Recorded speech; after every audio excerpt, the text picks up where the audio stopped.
start things off, before we bring any of our guests into controlled spaces, we always like to marshal them in advance, talk about some of the safety things that they need to consider, and talk a little bit about what they're going to see. We also always bring guests through in pairs, somebody leading the tour and someone keeping an eye to make sure no one wanders off. One point that we always stress is the privacy of the athletes. We want to make sure that we're not doing anything that might compromise the competition because we put in a lot of effort to make sure that this is going to do the best facility it can. So we always warn our guests, no selfies, no autographs, respect their time and place.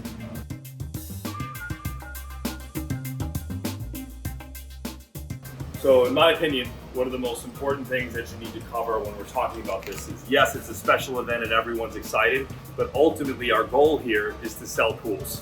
And so I really focus on why the Myrtha permanent structure, which is identical to what we have here, is exemplified in a special event like this. So I speak to the differences of what we've done here versus a permanent installation.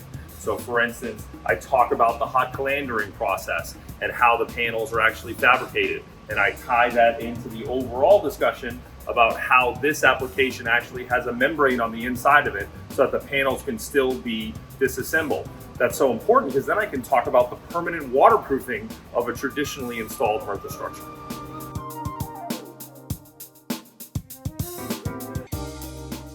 In addition to the waterproofing, I also bring up how the structural elements can be reconfigured for permanent applications. So specifically behind us, we've utilized a balanced frame so that we don't have to have a structural connection between the pool and the existing building.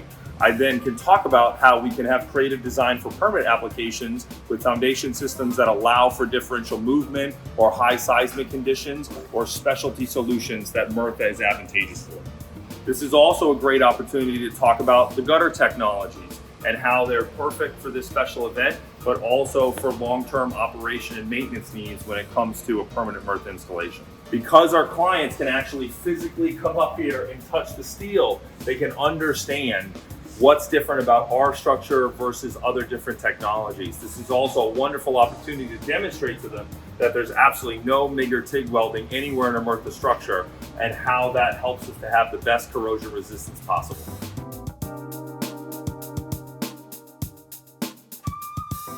Another point of the tour that we always like to highlight is Myrtha's recirculation performance. Right here you see Myrtha's sidewall competition inlet system. This inlet system does two things incredibly well. One, recirculate water very, very efficiently and spread it out through the entirety of the pool system without generating any currents that are greater than 0.1 meter per second. One of the last points that we always hit on is the path of water. We speak to how water exits a pool via gravity to our surge tanks, then by suction to the filtration and sanitation system, and then push back through pressure via our computational fluid dynamically modeled inlet system.